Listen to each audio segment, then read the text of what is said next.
Alex, we're going to talk to somebody else who moved to Mexico, specifically Mexico City from San Jose. Scott Peterson joining us live. Good morning. Good morning. Okay, I got to ask you, why did you leave? You were a teacher in the Bay Area for 18 years. Why did you leave? Why Mexico City? I think I was kind of getting burned out on what I was doing, and it had been a dream of mine for a long time to live and work in another country. And I was working at our school district office a few years ago, and our superintendent started with a question, what would you do if you kind of had no restrictions on your life, the dream that you've never followed? And immediately that was what came to mind, to live and work in another country. And it took me a couple of years, but eventually I got here. But you lived in the Bay Area. I think a lot of people would say the Bay Area respectfully has its own set of specific cultural issues, problems, high cost of living. I mean, ridiculously high cost of living to own a home or to rent there. So couldn't you have moved someplace else in the country? Do you think it's better that you're in Mexico City? Absolutely. I think for me, it was part of the sense of adventure and the desire to immerse myself in a different culture and language. I had visited Mexico City a few times over the years, and I knew that I loved it.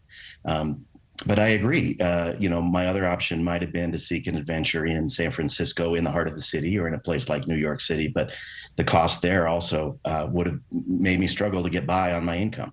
So I mean, obviously, Mexico City is extremely cosmopolitan. It's comparable to a New York or a Los Angeles. But how much money do you think you're saving? I don't know that I've actually run the numbers. But it's probably in the area of thousands of dollars a month, especially compared to California's Bay Area. Do you think that other people, other Americans, should consider moving to a place like Mexico City? And if so, what would be the number one reason why? I think you should do it if you appreciate the culture and all that comes with it of the place that you're moving to. Finances are important, but I think maybe more important are the attitudes that you bring with you. And so, to me, it was much more about being in a place where I knew I would have kind of a daily challenge to understand, to seek to understand, and to fit in some ways. But also, to me, it's an adventure, and it's been a lot of fun. Fun is good. Safety, I think, is one question that a lot of people would have. Have there been any opportunities for you to feel like you need to watch your back a little bit more, or do you feel like it's just as safe as any city in America? Which, questionably, you could consider the crime rate here in the U.S., and maybe you have a good argument.